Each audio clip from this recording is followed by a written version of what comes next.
What up boys, welcome back to another video where I have my face and things and we talk about general Clash Royale stuff. So today, as suggested by gamer girl Kyle, we're going to be talking about the top 5 most underrated cards in Clash Royale. So these are cards that I think are, pretty okay, but people really don't use. So the first card we're going to be talking about today is the Goblin Hut. This has just a 1% usage rate and a 34% win rate in grand challenges.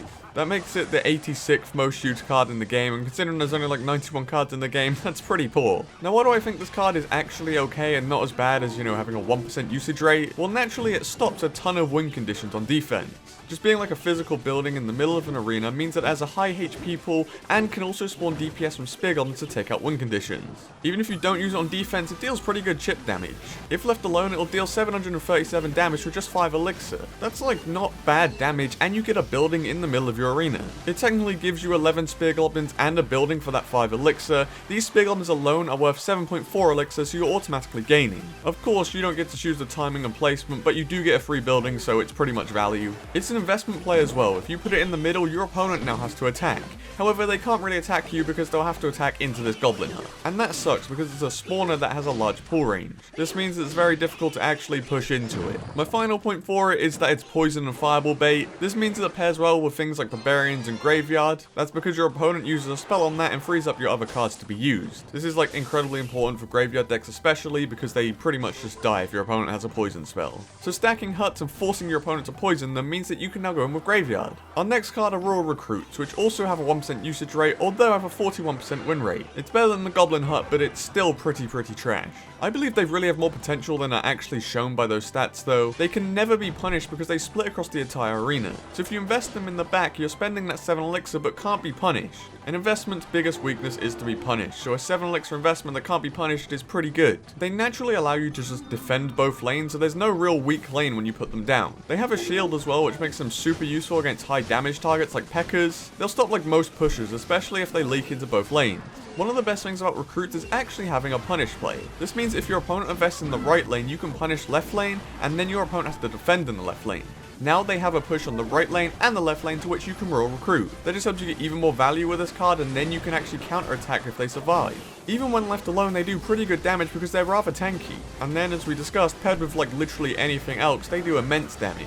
Our next card is Bowler, again with 1% usage rate, however 36% win rate this time. That's still better than the Goblin Hut, but it is worse than Royal Recruits. So my first point about Bowler is that he's a big old tanky boy. He has quite a bit of health. He survives rockets, which makes him a pretty good tank, and he's also just a very solid stone wall on defense. His slow rolling attack means he's actually attacking more than most units, however his slow hit speed means it'll sit there on defense. This is good for you because it allows you to build up elixir and then go and attack. He will actually hit through units, so if there's a big old swarm coming in, then he just rolls them all away. Along with this, when there isn't a big old swarm of units, he has knockback. So just a single unit he's going to hit and knock back, and that's pretty good on defense. He one-shots up to the likes of princesses, which is pretty good value for this card. Especially because he's a splash attacker, and usually splash attackers don't one-shot things like that because they do very low damage for their splash effect. He can act as a support unit, a tank, an investment, or even just a sole defensive unit. A very good pairing with him is obviously Tornado, because you get all of those units, clump them up, and then just put them into a big ball for the Boulder to roll over. A very slightly similar card to Bowler is actually Giant Skeleton. He has a 1% usage rate and a 26% win rate, which is the worst on this list so far. He's by no means like the most versatile of cards, and he actually needs to be really built around. However, I believe if you build around him, he can be pretty good. His usage really isn't on offense to get the bomb to the tower, because that's really difficult to do. Your opponent can distract him with literally just Ice Golem and Skeletons. He's that easy to defend. What I see the bomb for is defensive value. Anything that comes into his lane, you put down the Giant Skeleton and boom, he explodes on it all. He's like a defensive rocket that can also be used on offense if needed and can distract units by fighting them. He should be more used like a P.E.K.K.A. Put on defense, and if he counter attacks, that's just bonus value. And if he does get to that tower, of course, that's like a free 900 damage for you. And if your opponent doesn't give you the opportunity to defend with him, then just invest him in the back, potentially build a push around him, and maybe get him to the tower. That there is probably the versatility of Giant Skeleton that you can be used on defense and sometimes offense if your opponent doesn't have good counters. And our final card on this list will be Zappies. This is the only card to actually have a 2% usage rate on this list, and also the only card to have over a 50% win rate at 54%. So really, the stats aren't like the worst in the world, but still, I think they're a much better card than people make them out to be. I believe they're the same story as Royal Recruits. They've just been nerfed into oblivion because of how toxic they may be. But if you can use that toxicity to your effect, then, you might actually be able to win games with them. And by win games, I mean, just really annoy people, because zapping is annoying. If timed perfectly, this card can actually permastun. stun. It delivers a 0.5 second stun every 1.6 seconds, so you know, do the maths, 1.5 is slightly smaller than 1.6.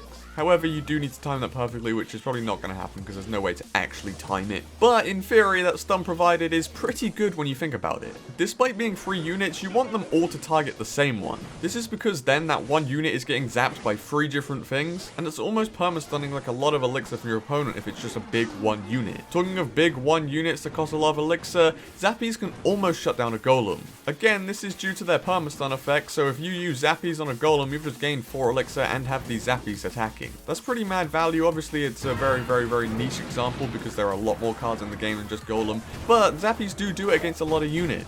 You just have to really learn that timing, placement, and how to use their stun to get you loads of elixir. Against troops that fight back, the Zappies' low health doesn't really matter because they'll just sort of stun them so they can't attack, and that's pretty crazy when you think about it for a 4 elixir card. Those are my top 5 underrated cards in Clash Royale. Do let me know which one you think is the most underrated in the top left-hand corner. Now there's going to be like a poll or something. Where did I say left-hand? I meant right-hand. Right-hand corner, the other one. And also leave me in the comments which cards you think are underrated and I'll reply to all of them as I do. Apart from that, I hope you enjoyed this video, and peace.